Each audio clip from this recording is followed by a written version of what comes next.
श्रीलक्ष्मी श्रीमहालक्ष्मी क्षीरसागर कन्यका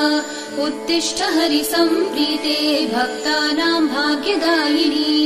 श्रीलक्ष्मी श्रीमहालक्ष्मी क्षीरसागर कन्यका उत्तिष्ठ हरिसम्प्रीते भक्तानां भाग्यदायिनी उत्तिष्ठोत्तिष्ठ श्रीलक्ष्मी विष्णुवक्षस्थलालये उत्तिष्ठ करुणापूर्णे लोकानां शुभदायिनी उत्तिष्ठोत्तिष्ठ श्रीलक्ष्मी विष्णुवक्षस्थलालये उत्तिष्ठ करुणापूर्णे लोकानां शुभदायिनी श्रीपद्ममध्यवसिते वरपद्मनेत्रे श्रीपद्महस्तचिरपूजित पद्मपादे श्रीपद्मजात जननी शुभपद्मवक्त्रे श्रीलक्ष्मी भक्तवरदे तव सुप्रभातम्।